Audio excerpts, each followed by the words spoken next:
in any of these systems, we know now that there's a number of behavior patterns that birds are really motivated to do. And any type of alternative system, alternative to conventional, is we try and accommodate these different behavior patterns. And these were originally identified decades ago, and there's dozens and dozens of experiments and research that kind of sort of look at why does that behavior occur, what happens if the bird can't do that behavior, what motivates it, and those sorts of things. Those are the things that we try to accommodate in any kind of housing system that's welfare friendly system. And we also try and keep them healthy and out of trouble.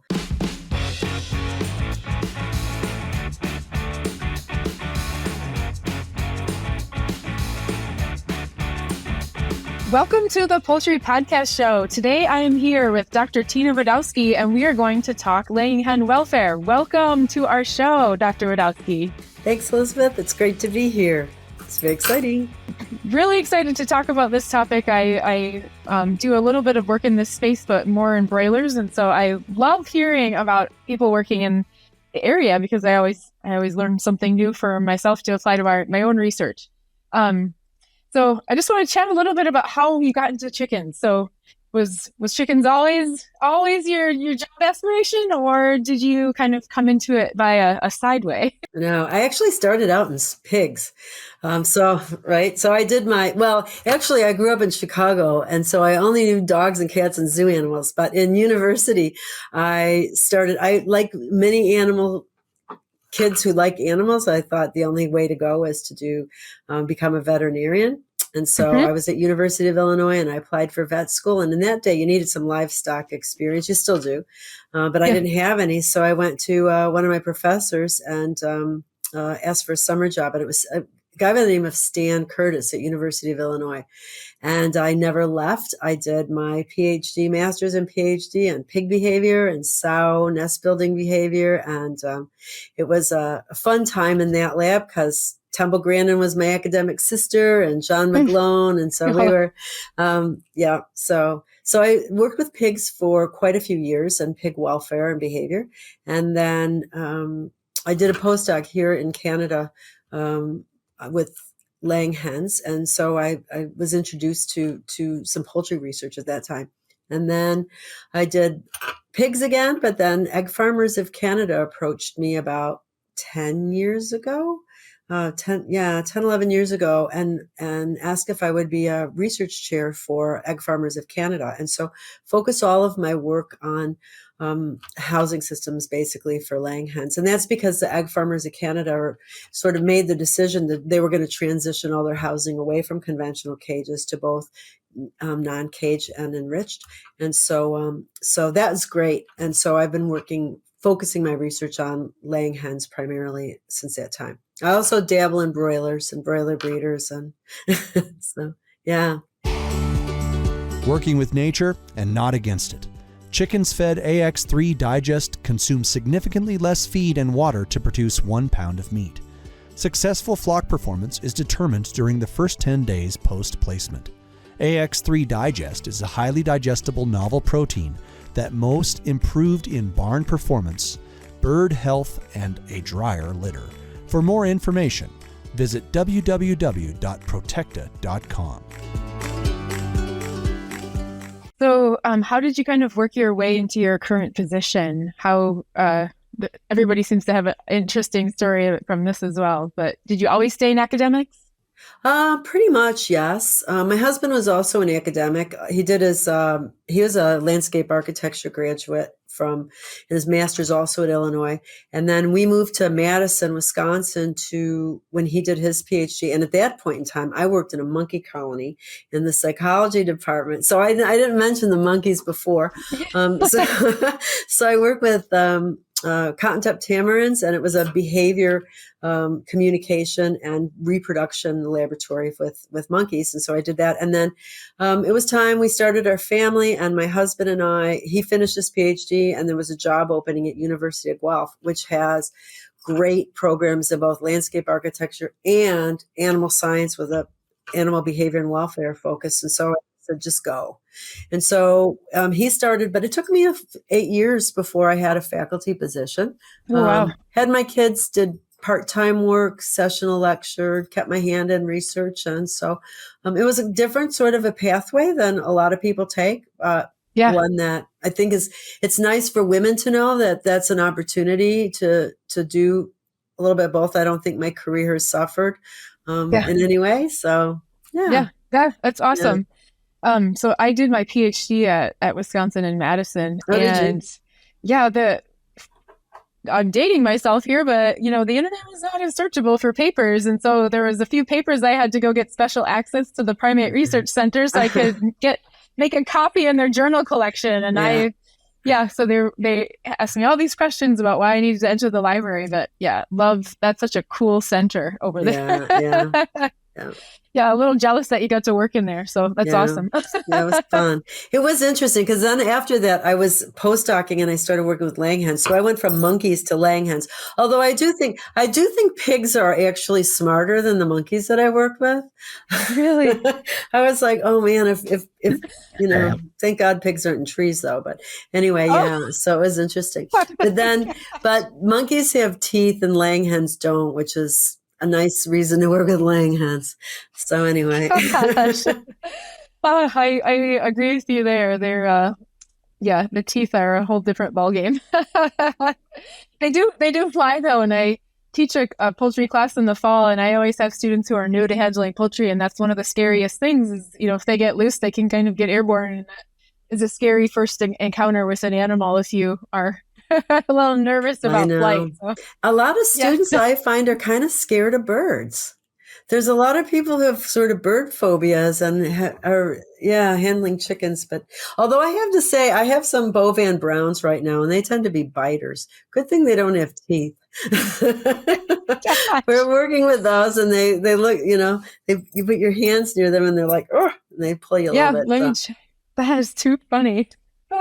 So I'd like to hear more about some of the current stuff you're working on. Can you tell me a little bit about maybe some important hot topics that you've already mentioned, like the different caging systems and associated information with those? Yeah.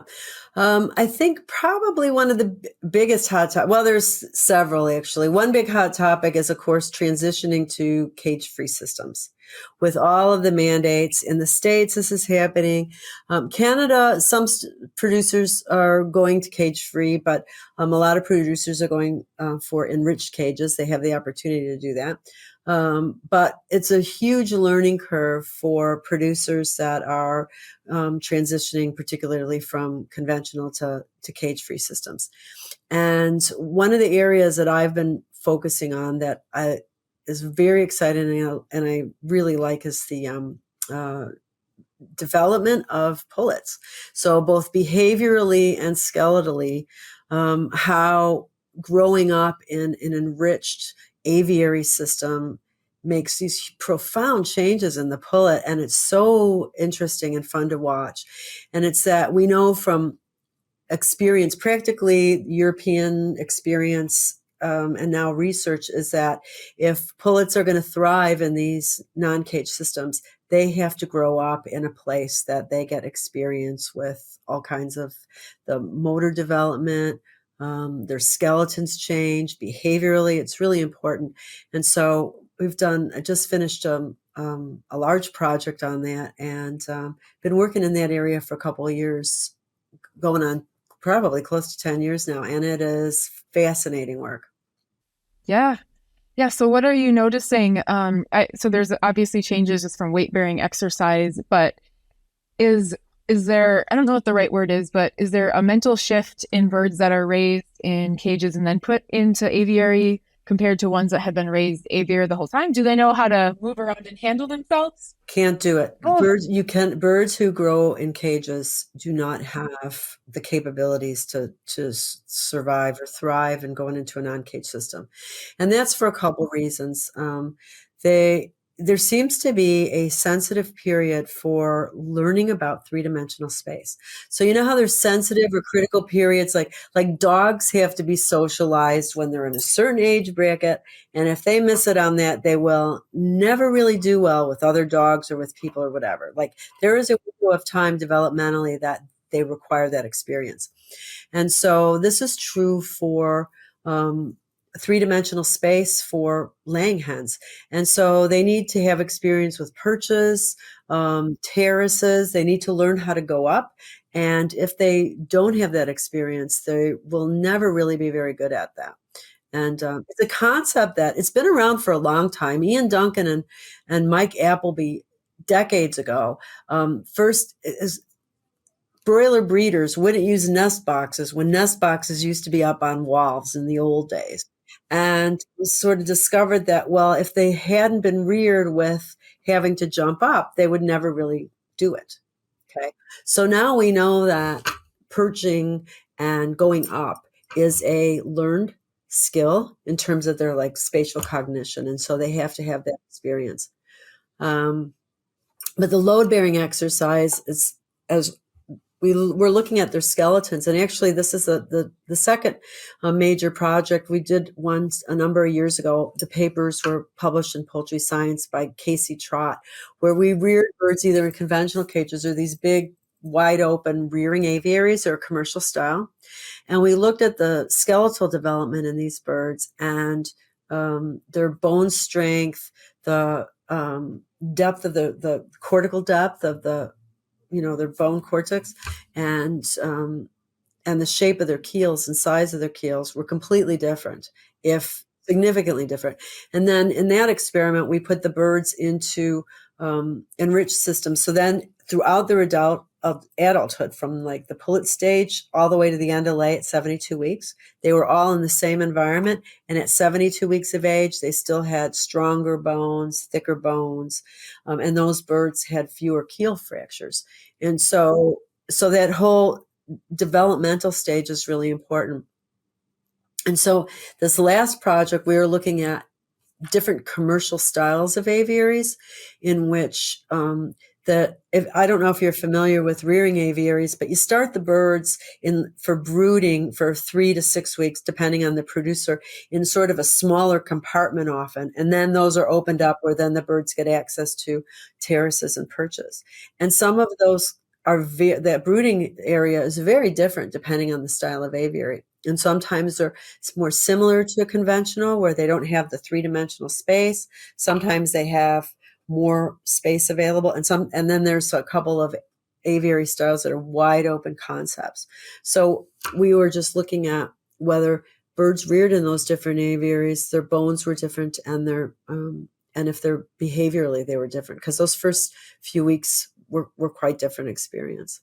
And so again, profound differences in the skeleton between conventional and like we never really looked at pullets and how they developed very much before now. And it's amazing how the whole shape and size and strength of their bones is completely different depending on where they're raised and the sorts of activities they can do. Gosh, that's crazy. So what else are you seeing as far as the different caging systems? Like what's going on there? I know there's some options between the way aviaries look, and then also you're allowed to use enriched cages, which is really cool. Or there's interest in using them. Yeah. Yeah. Well, they're absolutely, the Canadian farmers are opting for that because our codes of practice do allow it. And so we're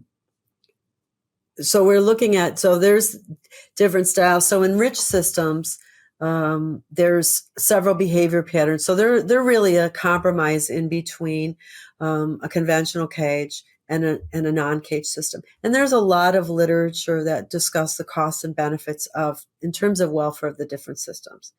Because we know that when birds are cage-free, they're at risk for more injuries, they're at risk for health problems, they're at risk for behavior problems. And then we know in conventional systems that there's not a lot to do and not a lot of space. And so that doesn't offer a very good quality of life for birds behaviorally. So in any of these systems, we know now that there's a number of behavior patterns that birds are really motivated to do. And any type of alternative system, alternative to conventional, is we try and accommodate these different behavior patterns. And these were originally identified decades ago, and there's dozens and dozens of experiments and research that kind of sort of look at why does that behavior occur, what happens if the bird can't do that behavior, what motivates it, and those sorts of things. And every system is sort of built around that. And those, I call those the big four, and it's nesting. Nesting is the biggest priority for laying hens. Every time she lays an egg, there's a message that goes off in her brain that says, you find the right place to do this. And that's hormonally driven. Like yesterday's ovulation causes those changes in her brain, and she wants to find an enclosed place to do that. And so that's priority number one. She is also highly motivated to forage. And if you think about it, foraging, any animal that's evolved on this planet would spend, their job is to forage and find food. So like that's their job. You are out there spending 60% of your day. I think the wild jungle fowl spend at least 60% of the day foraging and looking for food. And while we've selected laying hens to be more efficient and like waste less energy, so they're not as motivated, but they are still very motivated to forage. And hens, they're very busy. So they spend their whole day pecking and scratching. And so that's another very important behavior. And if we don't provide them with opportunities for that, we know there's behavior problems occur. And then behavior number 3 is perching, one of the big four. So hens are motivated. They to go up, to get up on a little thing that they can grasp onto and perch, particularly for roosting at night. And then the 4th behavior pattern that we know they're motivated to do is dust bathing. And so, and you'll see dust bathing occur like in a vacuum form. If you look inside of a cage, you'll see hens going through the motion on a cage wire floor.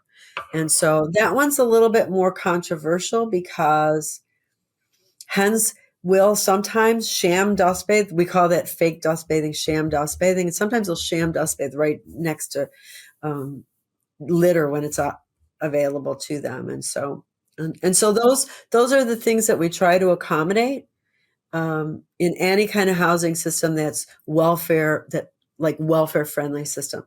And we also try and keep them healthy and out of trouble. And that's where the problem is with some of these big, not cage-free systems, is the birds can get in trouble. Yeah. So if you're somebody who wants to, maybe you're a producer and you want to spend time monitoring the nesting, perching, foraging, and bathing, do you have an idea of what a normal frequency would be? I know some of these things might be related to laying an egg or the time of day and the life cycle, but do you kind of have an idea of how a producer could maybe determine if his hens are at a good level of welfare just from displaying those behaviors? Probably, although hens will decide to lay. One big problem with cage-free systems is the hens will lay their eggs outside the nest, which might be which could be, if she finds a better spot, it's probably a bigger problem for the producer than it is for the hen. Yeah. Right. So we're kind of lucky because to get these systems to work, we rely on nesting behavior. And for broiler breeders or any kind of breeder flocks, we rely on that nesting motivation to make the whole thing work. Right.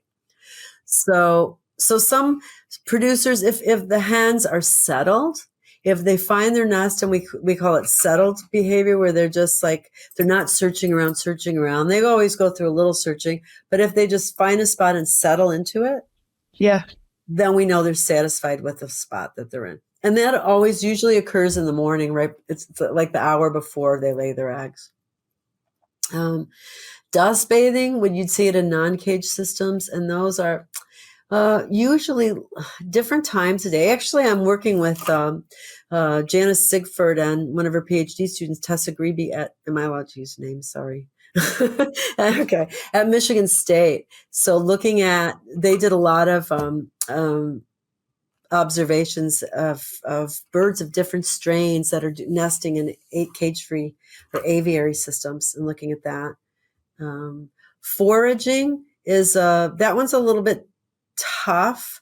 Birds will forage in cage free, but also, and they cage in the litter, but we're also looking at providing other enrichments for supporting foraging behavior. So what would you say if you're watching a group of birds, what would the different stress behaviors be? I know they would be different in cage versus non-cage, but is there something that you can identify? I mean, with chicks, when one is screaming, something is wrong. Like Right, there's that's right. a very sharp, shrill vocalization that something's going on. But what would be the things in laying hens to look for? Probably the biggest problem, and we don't understand it, and that's why it's still a problem, is feather pecking and cannibalism. Okay. Feather pecking is very prevalent, and it's prevalent in almost every single housing system that we have. And so it used to be thought, oh, this is conventional cages because they don't have a place to do, but so it's multifactorial, but we do know that providing proper foraging. So this is where the importance of foraging comes in.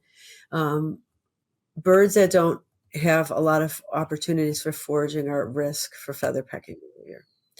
So in cage-free systems, they've got the litter floors, but now there's a lot of work looking at adding additional enrichments like peck stones, pecking blocks. Those are edible enrichments, and so those are in addition to the litter floors, and those give birds a focus to peck at, and also offer them opportunities to take in some different nutrients. They have some agency over the situation. They can go for and take in more minerals. So I have actually a big project going on and looking at preferences for different kinds of pecking blocks and peck stones, how it's related to if it's related to their calcium appetite, because some of these are mineral based blocks, and it gives them the opportunity to ingest extra calcium if they want it. Yeah. So can you tell me a little bit more about the enrichment work that you're doing? That stuff is really, really interesting. Yeah. We are, so we're looking at some of these different peck stones and pecking blocks. Again, these are pretty applied studies because they're commercially available and on the market. And there's different ones that have different sorts of nutrient compositions. So some are primarily calcium and phosphorus. Some have more like bits of grain and molasses and things like that in there. And so right now, we both have it in enriched colony systems, but also in cage-free. We want to know if birds have a preference for those. And if we're looking at different strains, browns and whites, because all my work these days, I do browns and whites because they're completely different creatures. We want to see if individual birds have different preferences for the different kinds of blocks, and whether their preferences are maybe related to some health outcomes. So we're identifying individual birds, because if you look at calcium, the old calcium appetite literature, which you don't hear very much, laying hens will have this appetite and will seek out calcium. And so I want to know if pecking at these blocks is related to that, and if it's related to birds with maybe poor skeletons or whatever. So there's some very interesting opportunities to look at why birds do what they do in terms of these pecking at blocks. Yeah, so I know overall there's a little bit of a size difference just in the bird from a brown to a white, and that might contribute to some different nutritional needs and whatnot. But what are some big behavior or other differences that you notice between those two different big categories of strains, since I know that there's different genetics within each of those? They're completely different. I'm given one of the talks I've given, and I still do, is called White Hens Are from Venus and Brown Hens Are from Mars, because they're completely different. And especially in aviary systems, and if you do behavior tests on them, they're motivated by different things. So browns love the floor. They don't go up. But if you actually look at their bodies, which I have done, and their skeletons in that, and look at their keels and their breast muscles, which they need for flight, compared to a white, even though brown's a bigger bird, compared to the white strains, browns have smaller keels per unit of body weight. So they have proportionally small keels, proportionally smaller breast muscles. They don't like to go up. And white birds are they're much more behaviorally flexible. So in aviary systems, they do way better because they go up and they can, they're more interested in using different tiers and things like that. Yeah. So are browns more motivated then to forage if they're seem kind of like a floor preference, or are there other things they like to do? That's a very good question. I haven't looked at that. They tend to be, they're afraid of different things. And they respond very differently. Everybody thinks browns are calmer and whites are flightier. Well, whites are flightier because when they become afraid in a fear test, they like fly. And so they're flyers, right? So you can fight, flight, or freeze reaction. Browns freeze. So browns just go and they freeze. And so everyone's like, oh, browns are a lot more laid back. Well, they might be churning up on the inside, but they just don't show it so much on the outside, right? Because the poker face. The way they respond. Whites are more fearful of people. Browns are more fearful of novel objects. So the situations that they find fearful and the manner in which they respond is different. Their HPA response, so if you measure stress hormone when you restrain them, whites go way up and browns stay lower. And so they're different. They're just completely, I mean, we do a bunch of behavior tests where we try and get them to we wanted to, for example, study if aviary versus conventional rearing helped them to learn better or made them smarter basically later on. But you try and run them through a maze or test and, food, like they're not as food motivated and they're afraid of different things. So you almost have to set up your test differently for the whites and the browns because they don't cooperate in the same way. And so it's really interesting. So are there things that we maybe could build into aviaries or at least stocking density for browns that would be beneficial? Maybe more perches on the ground or perches lower compared to more vertical space if they prefer the lower space? Yeah, or don't use browns in aviaries as much. Oh, yeah, that would make sense. So maybe that's a unpopular thing, but some of the countries that have had aviaries for a long time have primarily white eggs sometimes. So I think browns do better in floor-based systems. Or you have to have, there are aviaries that are a lot more forgiving of birds that don't want to move vertically as much. So there are aviary styles where their food and their water and their nests are all on the same level. And so if those birds don't want to move around, they don't have to, right? Whereas there's other systems where you have to go to a different tier for the nest, and then you go to a different tier for the food or the water. And the ones that if the birds have to move around a lot more in order to find those resources, that's a lot harder probably on the browns. And so matching the genetics to it is important, I think. Yeah. It sounds like the tiers would be mentally stimulating for the white strains of birds that they probably would enjoy going on a little scavenger hunt for their daily resources. It's interesting. Well, with the Michigan State research as well, they're looking at like the space use for browns versus whites dust bathing. And it's really interesting. Here's another complete difference. Whereas whites will dust bathe right on top of each other in a group and don't seem to mind. And browns need their space. They have a bigger individual difference between each other. And if somebody gets into it, it seems like they cut off their dust bathing. So Yeah, in every way, shape, or form, we find.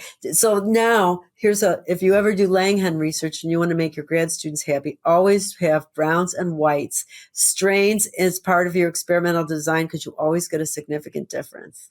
Oh, It's great. gosh. It sounds like there are almost I don't know if the term applies to birds, but almost like introvert versus extrovert qualities that have been selected for. Is that I don't dabble in the area of genetics just because, you got to have a focus, but I wonder if those are connected to some of the other behavior differences. Because I would be like, get out of my space. This is my bathing area. Like you can't be, I'd be a brown hen for sure. I don't know. The phylogenetically, I guess the browns come from very different backgrounds, I think. I think they might be more genetically diverse than the whites, but I'm talking outside of my expertise, so I better Yeah. not say too much. Yeah. Well, there's not a lot of people that work on the genetic component, so we'd have to pull one of those experts in to really know. But then again, that might be a company secret. So That's right. be. Well, I do know for cage-free systems, genetics companies are paying a lot more attention on behavior. Makes total sense. Just listening to the few things you've described about preferences and stuff they like to put their emphasis on. So is there anything else that is a big behavior difference that would maybe drive a research direction? Is there do they even have preferences for other things that might be in the environment? I know people have done some work on pecking strings or other environmental enrichments beyond just an extra food enrichment. Are there other enrichments that have been successful as far as environment opportunities?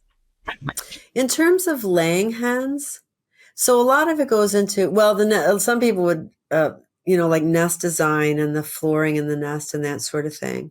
Probably less so, because most of the things that, at least for a laying hen, that you get them to do to keep them busy would be stuff that they would peck at, right?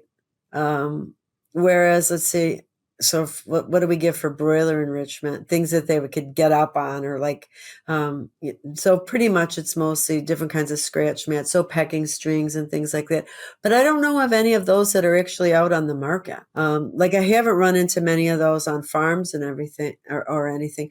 I have seen people do their do-it-yourself enrichment devices for like pullets, where they would take big like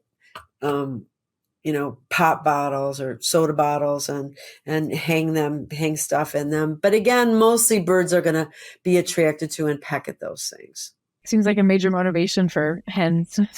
Absolutely. And that's why if they don't have the opportunities, then they kind of turn some of it on each other. And so yeah, so is the feather pecking, is it both self-directed and directed at others when you say feather pecking, or is self-mutilation a totally different behavior or not under that category? Yeah, that's different. You don't see that in poultry very much. In parrots and some pet birds, you will see self-plucking, and that's a problem in those. In poultry, you see feather pecking. And so that is when a bird, there's gentle feather pecking and severe feather pecking. And that is when a bird actually pulls out and damages the plumage on another bird. And that is a very important issue, because when birds lose and have poor plumage and feather damage, it affects the bottom line, which I don't think farmers necessarily realize. It's because their feed efficiency suffers because they lose heat. And so you either have to put more heat in the barn or the bird eats more food. And so with missing feathers, you can put a dollar value on that. And so it's bad for the recipient. We don't understand why the feather peckers necessarily do that. Things that, stressors can elicit feather pecking. One of my colleagues, Alexandra Harlander, is looking into the microbiota and looking at gut issues. Seems like birds prone to feather peck have different microbes in their gut than birds that are not prone to feather peck. And it's the $1 billion question if we could figure out the answers to it, because it's a big problem all over.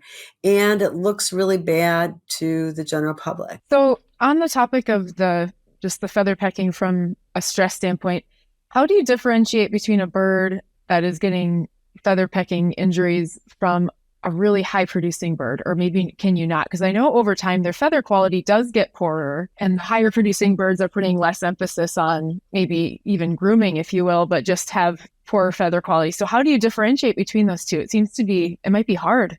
Well, you can see some of the areas where the feather damage is. And so typically, and there are a number of feather scoring systems that it's a lot of producers are starting. We've been talking about it in terms of animal bite measures that can be used. I sit on the United Egg Producers Advisory Scientific Committee for Animal Welfare, and also on the Canadian Code of Practice is trying to get people used to doing feather scoring and keeping track of it. Ah, yes. Right. And so there are feather scoring systems. So plumage condition, you'll see like above the back of the tail. There's some areas that typically you will see where feather pecking would occur, where you won't see the feather loss in the same way. Right. And so it's kind of obvious that it's picked off and balded in a weird spot. So like above the tail is a spot. Other places that birds might use loose feathers is for other reasons would be like if they're rubbing on, say, a feeder or something like that. But feather pecking is definitely where it's along the back, higher up in the back. And there's a number of feather scoring systems that can be used to track that. And I know of some producers that know that if they have 40% or whatever plumage damage, that they're going to have to up the feed. Oh, yeah. Because it's related to feather loss. So it's bad for the producer. It's bad for the bird. Trying to figure out, it's bad for the industry because the birds look ugly. And even though it's a struggle for producers, because oftentimes, it's like you'll have the same barn and the same feed and the same everything, and then you just have a flock that starts and has a problem with it, and it's kind of unpredictable. And so there's a lot of effort that's been put into trying to offer suggestions to manage things and alleviate things. And particularly in countries because there are countries that don't allow beak trimming or beak treatment. And when you have feather pecking outbreaks in those places, it's a lot more serious because birds do get more injured and die. You get higher mortality. Gosh, yeah. Yeah, a little sharper than the average. Are there any other hot topics that we've been talking really interesting about, different enrichments, the different strain differences, and then kind of the main motivators? Is there anything else that's kind of a big hot topic that we haven't covered? Keel damage. Ah, yes. So that's a hot topic, and there's a lot of research interest in that. We've been doing some work here too, is that birds have the keel bone in the front, which is the anchor for their pectoralis muscles and their breast muscles. We discovered that birds have fractures in their keels. We've known they have deviations, but they have fractured keels oftentimes. And we think that they're painful, but we think that there's different reasons for it. But then again, so there's trying to figure out ways to alleviate the problem. It's probably like birds have osteoporosis. I mean, there's a big calcium drain on their skeleton. And so keel fractures, they're like, you can quantify them in different ways, like by palpation and by radiograph. You have to be really good at it to get good numbers of valid and reliable numbers from using palpations. But genetics companies are very interested in that, and also in their bone strength.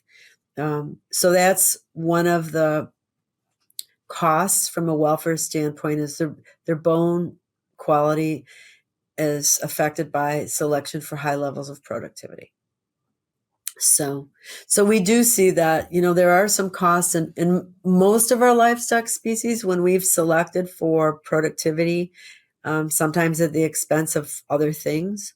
There are costs in terms of health and well-being. And so it seemed like we're just figuring those out. And so those are now becoming a bigger priority as to select back for, more robustness and healthier birds. And so keel fractures is a big one. So from both behaviorally, genetically, nutritionally, how can we give that bird a better start and, a stronger keel throughout her life and less collisions and less accidents and so that we can mitigate that problem. Yeah.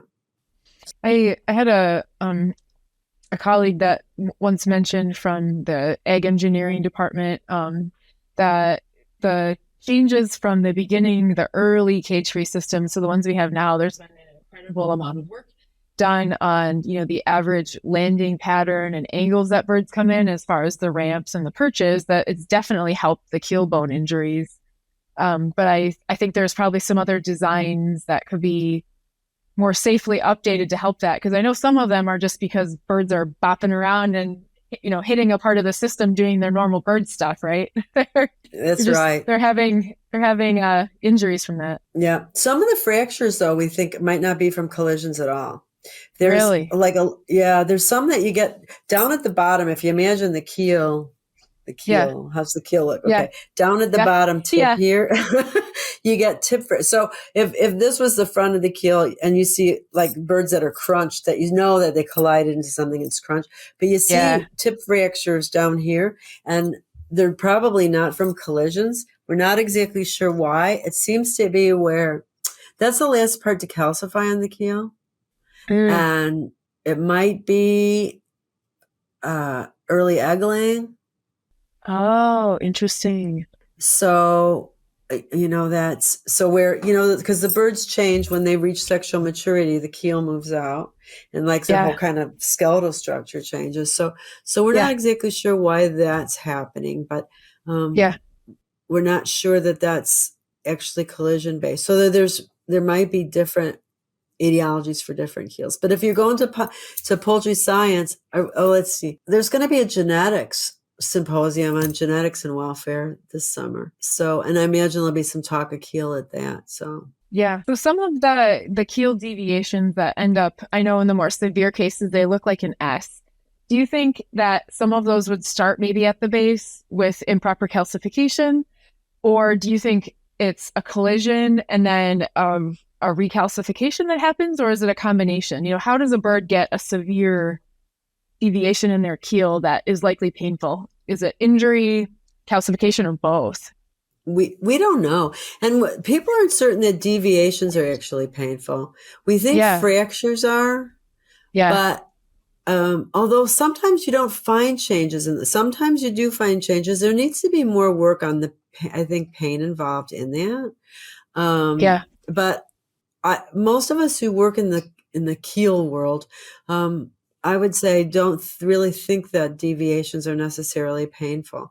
Some of the early work on deviations found that when birds had perches, you'll see more deviations from the weight being placed on it with it. And we do know that certain perch designs can affect the keel differently, where just, small and round versus flatter. That's why for a while you see more flatter mushroom-shaped perches, where there's more weight distribution on it. So you think of a little small round one. This is it's not very round, but if you imagine that, then she's like this, right? And so if it's more flatter, you get more weight distribution on that. So that might be that something that influences. Oh gosh, that's really interesting too. And as far as the type of grip that they have to have and how they might be resting their keel, I bet that is different between the really round versus the kind of the more relaxed, open mushroom shape. Yeah, it is. There was a work out of, I think it was Germany a number of years ago, where they looked at the force on the feet versus the force on the keel with different shapes of perches. And it seemed like that mushroom shape is a good one because it was kind of the best for both spots. right? So what's good for the feet might not be good for the keel and so on. So, because foot pad problems are another issue that you see in laying hens in some of these systems. Yeah. Oh, and this is fun. I like learning about some of the really interesting parts of welfare. Is there anything that we haven't chatted about that you might want to add in before we ask you the 3 questions we ask everybody at the end? No, I think that's Cool. good. The 3 questions, gosh, I hope I can Yeah, answer the 3 them. big questions. All right. It's time for our famous 3. A worldwide leader in animal nutrition, Adiceo's portfolio of products includes methionine, the full range of vitamins, enzymes, organic selenium, probiotics, mycotoxin management strategies, and palatability products. With such a diverse offering, Adiceo supports its customers with a broad range of expertise, tools, and services to help them maintain a competitive advantage. Adiceo, fueling predictable profits.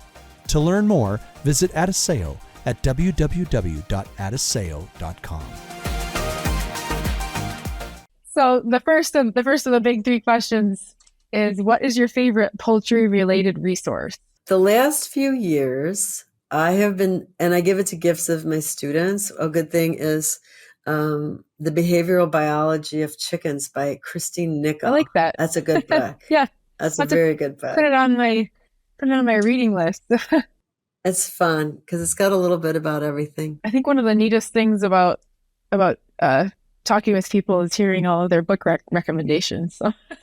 So the second question is, what's your a favorite non-poultry related resource? So a book outside of agriculture that maybe you've been reading lately, or podcasts or other. I have to admit, I listen to CBC, Canadian Broadcasting Company, podcasts all the time at night, and like, or just different news shows and things like that. So that's my favorite. I spend most of the time probably listening to that. Yeah, well, that's a good way to catch up on other, outside agriculture, or maybe they even include agriculture news.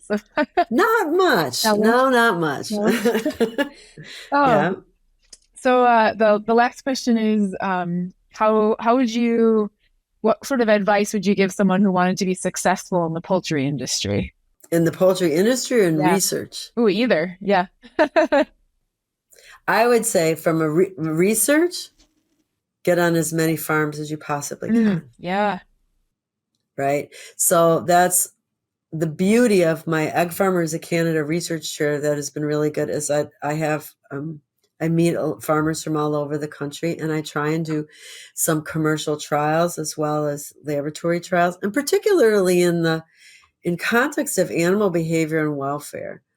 Unless you're in the barns and know how it is for the people in the barns and the birds in the barns, you don't really have a good understanding of how to keep your research relevant. Because you can have all these ideas what should be done, but then when you actually go into a barn and have to work in there, and then there's the hens doing stuff, it's a whole different world. And I get my best research ideas from farmers, and I also have many students that go out into the industry afterward, after training with me, and it's just, I think I love to see my impact actually go out there and talking to farmers, and so to get on as many farmers as possible if you want to do research. Yeah. Oh, I think that's great advice.